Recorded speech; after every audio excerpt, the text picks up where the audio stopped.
मैं आपको भारत के खनिज संसाधनों के बारे में बताऊंगा। दोस्तों, खनिज संसाधन एक ऐसा टॉपिक है जो जीके, स्टैटिक और ज्योग्राफी के अंदर बहुत बार पूछा जा रहा है और इससे जुड़े हुए ऑब्जेक्टिव्स रिपीट हो के पूछे जा रहे हैं।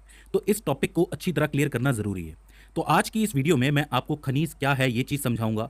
इसके अलावा जितने भी खनिज भारत के अंदर पाए जाते हैं उसके क्या इस्तेमाल हैं, क्या विशेषताएं हैं, क्या उपयोगिता है, क्या महत्व है, ये सारी चीज़ें मैं आपको समझाऊंगा। और आपका काम हमेशा की तरह नोट्स बनाते हुए चलना है। तो हम ज़्यादा देर ना करते हुए शुरू करते हैं। देखो, सबसे पहले समझो कि हमारी जो धरती है या सौर मंडल है या हमारी आकाश गंगा है जिसको आप मिल्की वे कहते हो, या फिर पूरा ब्रह्मांड ही क्यों ना हो, यूनिवर्स ही क्यों ना हो, वो सब तत्वों से मिलकर बना है। तत्व यानी कि एलिमेंट। आपने ये पीरियोडिक टेबल जरूर देखी होगी, इसको आवर्त सारणी कहते हैं हिंदी के अंदर।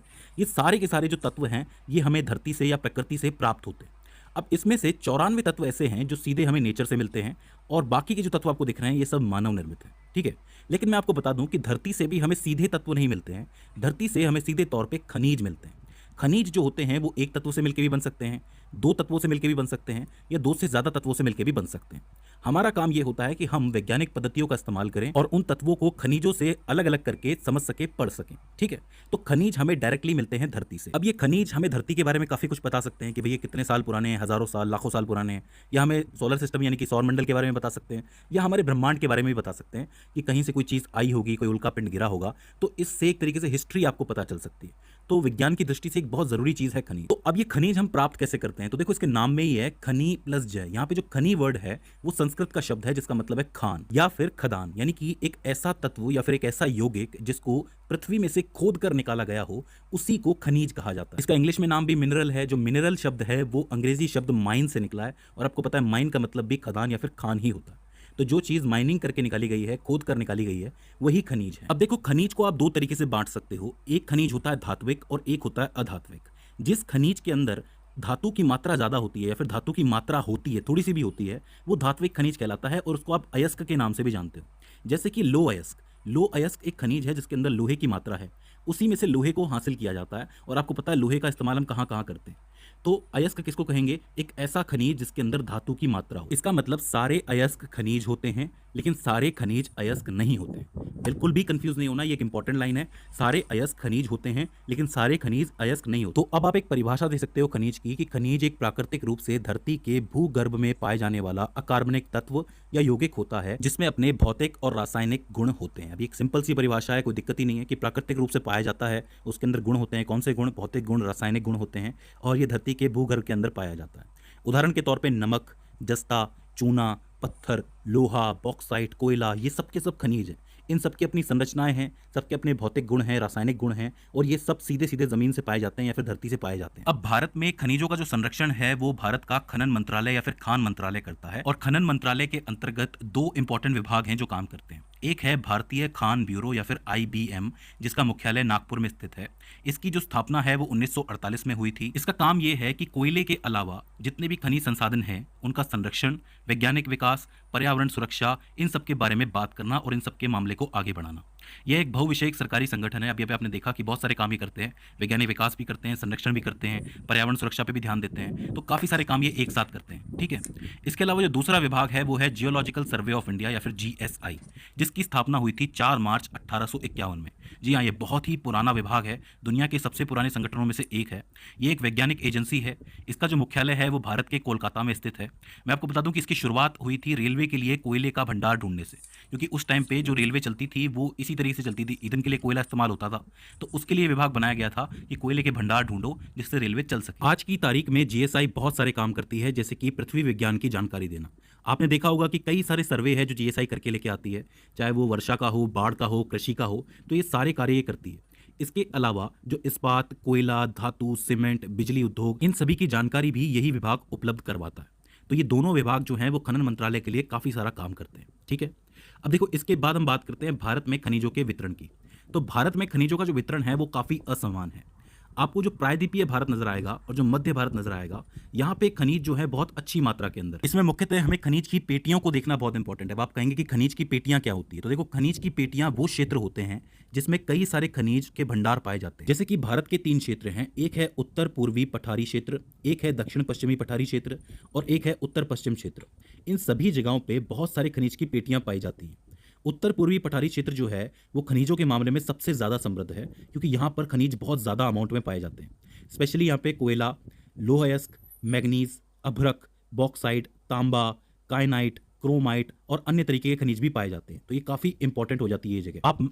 आप मैप में देख पा रहे होंगे कि यहाँ पे जो उड़ीसा, झारखंड, बिहार, पश्चिम बंगाल और साथ में छत्तीसगढ़, ये जो हिस्सा है ये उत्तर पूर्वी हिस्सा कहलाता है और इसको खनिजों का हृदय स्थल भी कहा जाता है। इसके अलावा मध्य प्रदेश, तेलंगाना, थोड़ा सा महाराष्ट्र और थोड़ा सा छत्तीसगढ़, ये जो पूरा एरिया है इसको मध्यवर्ती पेटी भी कहा जाता है। और जो राजस्थान है और गुजरात का जो एरिया है इसको उत्तर पश्चिमी पेटी कहा जाता है। तो अलग अलग हिस्सों के हिसाब से अलग अलग खनिज बटे हुए। अगर आप दक्षिण की तरफ देखोगे तो गोवा, कर्नाटक और थोड़ा सा तमिलनाडु, ये सब कुछ मिला के दक्षिण पश्चिमी पेटी बनती है जहाँ पे बहुत से खनिज पाए जाते हैं। तो दक्षिण पश्चिम का एक एरिया हो जाता है, उत्तर पूर्वी एक एरिया हो जाता है, मध्यवर्ती एरिया हो जाता है और उत्तर पश्चिमी एरिया हो जाता है। ज्यादातर जो उत्तर भारत के ये वाले राज्य हैं यहाँ पे खनिज बहुत कम अमाउंट के अंदर पाए जाते हैं। ठीक है। अच्छा, एक बात और है कि ज्यादातर धात्विक खनिज जो होते हैं, जिसको आप अयस्क भी कहते हो, वो प्रायद्वीपीय भारत के अंदर ज्यादा पाए जाते हैं। ठीक है। अब देखो, मैंने आपको ये तो बता दिया कि भारत में अलग अलग राज्यों में अलग अलग खनिज पाए जा रहे हैं, लेकिन इस पर कंट्रोल किसका होगा? तो देखो, संविधान में जो हमारी 7वीं अनुसूची है उसके अंदर आती है 3 सूचियां, एक संघ सूची, एक राज्य सूची और एक समवर्ती सूची। उसकी संघ सूची के अंदर जो खनिज संसाधन है उनको जगह दी गई है। तो इसका मतलब अगर खनिज संसाधनों पे कोई कानून बनाना होगा तो वो केंद्र सरकार बनाएगी, लेकिन मेनली जो नियंत्रण होता है वो राज्य सरकारों के हाथ में ही होता है खनिज संसाधनों का। जैसे कि राजस्थान है, राजस्थान के अंदर बहुत सारे खनिज पाए जाते हैं, तो उन खनिजों पे जो हक है वो राज्य सरकार का होगा, क्योंकि इसको बेच के वो राजस्व कमा सकते हैं। आपको पता है कि बिजनेस का अच्छा खासा सोर्स है, तो राज्य सरकार खनिज संसाधनों पे रियायतें दे सकती है। तो अब आपको क्या क्या समझ में आ गया कि खनिज क्या होता है, इसके अलावा खनिज पाया कैसे जाता है, बनता कहाँ है, भारत में कहाँ पाया जाता है। अब हम कुछ एक मुख्य खनिजों की बात करने वाले हैं एक एक करके, जो भारत के अलग अलग हिस्सों में पाए जाते हैं, जिससे प्रश्न बनते हैं। शुरुआत हम लोग करेंगे लो अयस्क के साथ। जो लो अयस्क होता है वो एक धात्विक खनिज होता है, सीधी सी बात है, इसमें लोहा पाया जाता है। लो अयस्क भारत के लिए एक बहुत महत्वपूर्ण खनिज है, क्योंकि इससे भारत को आर्थिक फायदा बहुत सारा होता है, क्योंकि भारत बहुत सारा लो अयस्क जो है वो निर्यात करता है। निर्यात के मामले में भारत विश्व का चौथा देश है जो सबसे ज्यादा लो अयस्क निर्यात करता है। इसके अलावा उत्पादन के मामले में भी भारत चौथा देश है आज की तारीख में। वर्तमान में पूरे विश्व में सबसे ज्यादा लो अयस्क का निर्यात जो है वो ऑस्ट्रेलिया करता है और उत्पादन जो है वो चीन करता है। ठीक है। भारत में लो अयस्क का सबसे अच्छा उत्पादन ओडिशा में होता है। जो भारत की प्रमुख खाने हैं जिससे लो अयस्क निकलता है वो है क्योझर, जो कि आपकी ओडिशा के अंदर है, एक है सुंदरगढ़ खान जो कि ओडिशा के अंदर है, और एक है बैलाडिला जो कि आपकी छत्तीसगढ़ के अंदर है। ये 3 इंपॉर्टेंट खाने हैं, इनसे सवाल बन चुके हैं, तो ये चीज़ आपको ज़रूर याद रखनी है। ठीक है। दूसरे नंबर पर हम बात करते हैं टिन की।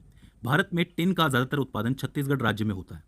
टिन का जो उपयोग है वो कई औद्योगिक कामों के अंदर होता है, जैसे कि इमारतों के निर्माण में, रक्षा के लिए, हथियारों के निर्माण में, धातु की चद्दर बनाने में इत्यादि। इसके कई सारे यूज़ हैं, तो ये काफ़ी इंपॉर्टेंट है।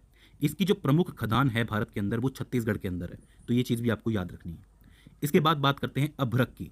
अभ्रक को इंग्लिश में मीका के नाम से भी जाना जाता है। अभ्रक जो है वो नम्य होता है, हल्का होता है, चमकीला होता है, पारदर्शी होता है, परतदार होता है और विद्युत रोधी होता है, यानी कि विद्युत का बुरा चालक होता है। इसमें से इजीली विद्युत नहीं गुजरती और साथ ही ये जलता भी बहुत मुश्किल से। तो जो विद्युत संबंधी चीजें हैं वो अभ्रक से बनाई जा सकती हैं। भारत में जो आंध्र प्रदेश है वहाँ पे इसका सर्वाधिक उत्पादन होता है, और आंध्र प्रदेश में भी जो नेल्लौर खदान है वो इसकी प्रमुख खदान है। इसका नाम याद रखना, नेल्लौर खदान। इसके बाद बात करते हैं तांबे की, यानी कि कॉपर की। मानव इतिहास में तांबे की धातुओं का महत्व काफ़ी ज़्यादा है, चाहे वो बर्तन बनाने में हो या फिर हथियार बनाने में हो। तांबे से विद्युत की तारें बनाई जाती हैं, क्योंकि ये विद्युत का बहुत अच्छा चालक होता है, और साथ ही औद्योगिक मशीनरी भी बनाई जाती है जो कि काफ़ी इफिशियंट होती है, तो ये काफ़ी इंपॉर्टेंट हो जाता है। 2021-22 की रिपोर्ट के हिसाब से मध्य प्रदेश ने 53% और राजस्थान ने 40% तक का उत्पादन किया था तांबे का। और पूरी दुनिया की बात करें 2020 के हिसाब से, तो चिली एक ऐसा देश है जिसने 5.7 मिलियन टन तांबा खनन किया था। तो एक इंपॉर्टेंट चीज़ है कि चिली एक ऐसा देश है 2020 की रिपोर्ट के हिसाब से जो सबसे ज़्यादा उत्पादन कर रहा है तांबे का। ठीक है। इसकी जो प्रमुख खदानें हैं उसमें खेतड़ी का नाम सबसे ऊपर आता है, जो कि राजस्थान के झुंझुनू जिले में है। इसके अलावा सीकर की खानें हैं, सिरोही की हैं और अलवर की हैं। मध्य प्रदेश में मलाज खंड जो कि बालाघाट के अंदर है, ये एक इंपॉर्टेंट खदान है जिसमें से तांबा निकलता है। तो तांबा एक बहुत ज़रूरी खनिज है, इसके बारे में आपको ज़रूर याद रखना है। ठीक है। इसके बाद हम बात करते हैं हीरे की। हीरा जो है वो कार्बन का सबसे शुद्ध और कठोर रूप है। हीरा एक अधात्विक खनिज है, ये चीज याद रखना। अगर हम भारत की बात करें तो भारत में सबसे ज्यादा हीरा उत्पादन मध्य प्रदेश में होता है, और विशेष रूप से मध्य प्रदेश के पन्ना शहर को हीरो का शहर भी कहा जाता है। देश का 32% हीरा जो है उसका उत्पादन मध्य प्रदेश में ही होता है। इसकी जो प्रमुख खदान है वो पन्ना खदान है। 2022 में पूरे विश्व में सबसे ज्यादा हीरे का जो खनन है वो रूस में हुआ था, तकरीबन 42 मिलियन कैरेट। तो ये चीज आपको याद रखनी है, बहुत जरूरी है। तो वर्तमान में रूस और साउथ अफ्रीका ये 2 इंपॉर्टेंट केंद्र हैं हीरो को लेके। अच्छा, हीरो का जो सबसे बड़ा व्यापार केंद्र है, वो बेल्जियम के एंटवर्प में है। जैसे भारत की अगर आप बात करोगे, तो भारत के गुजरात का जो सूरत शहर है, वहाँ पे हीरे का काम सबसे ज़्यादा होता है। वैसे ही बेल्जियम के एंटवर्प में भी हीरे का व्यापार सबसे ज़्यादा होता है, ठीक है? तो हीरा एक इंपॉर्टेंट खनिज हो जाता है, इसको आपको याद रखना है। इसके बाद हम बात करते हैं सोने की। अब सीधी सी बात है, हीरे की बात हो गई तो सोने की भी करनी पड़ेगी। सोना एक मूल्यवान धातु है, क्योंकि ये बहुत मुश्किल से मिलता है, आपको पता है, जिससे कि गहने बनते हैं, आभूषण बनते हैं। भारत में सोने को पारंपरिक रूप से बहुत ही शुभ माना जाता है और ज़रूरी माना जाता है। हर शादी के अंदर सोना तो होता ही है हमारे यहाँ पे, आपको पता है। अगर आप भारत की बात करो तो भारत में सोने का सबसे अधिक उत्पादन कर्नाटक में होता है, तकरीबन 80% से ज़्यादा। और कर्नाटक में ही दो इंपॉर्टेंट खदानें हैं, एक है कोलार और एक है हुट्टी। ये जो हुट्टी है वो दुनिया की सबसे पुरानी खदानों में से एक है। इसके अलावा केदुरुकोचा और हीरा बुद्धिनी भी दो इंपॉर्टेंट महत्वपूर्ण खदानें हैं, इनको जरूर याद रखना, ठीक है। लेकिन इतना सारा खनन होने के बाद भी, उत्पादन होने के बाद भी, भारत को सोना बाहर से आयात करना पड़ता है, क्योंकि भारत में सोने की खपत बहुत ज्यादा है। बहुत का मतलब बहुत ज्यादा है। तो इसी स्थिति के अंदर आपको जितना भी सोना यहाँ देखने को मिलेगा, उसमें ज्यादातर सोना जो है वो विदेशी सोना है, विदेश से आयात होकर आता है।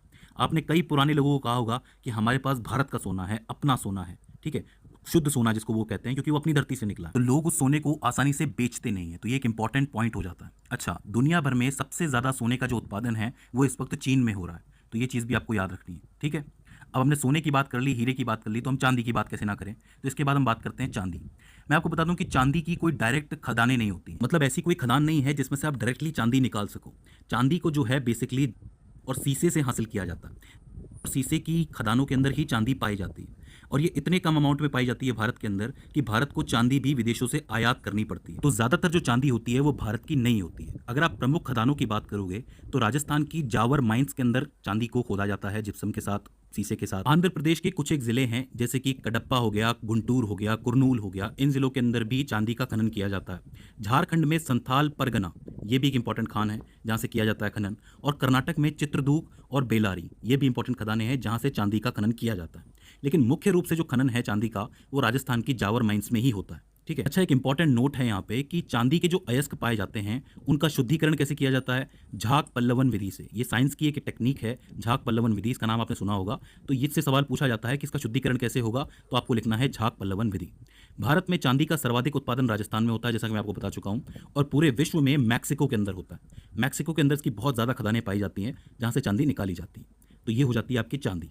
इसके बाद हम बात करते हैं जस्ता और सीसा की, क्योंकि इन्हीं के साथ चांदी पाई जाती है, तो इनकी बात हम एक साथ ही कर लेते हैं। जस्ता और सीसा मुख्यतः एक ही साथ पाए जाते हैं।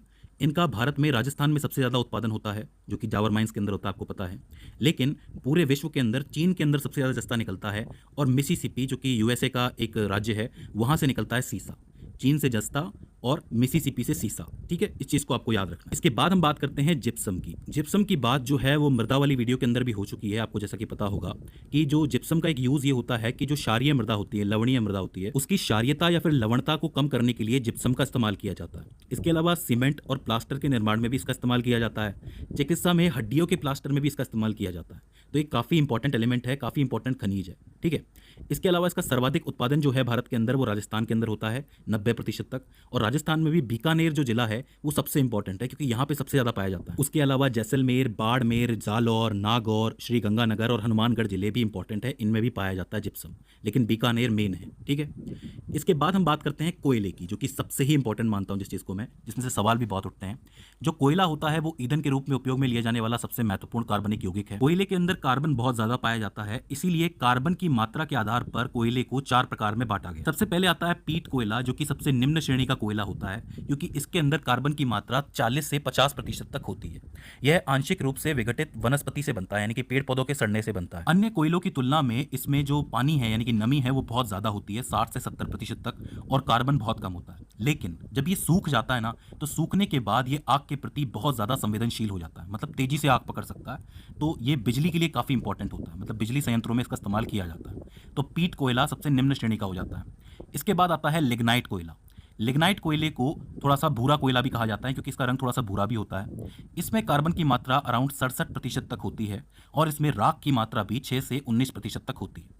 तो इसको भी आपको याद रखना है। इसके बाद आता है बिटुमिनस कोयला, जिसको काले कोयले के नाम से भी जाना जाता है।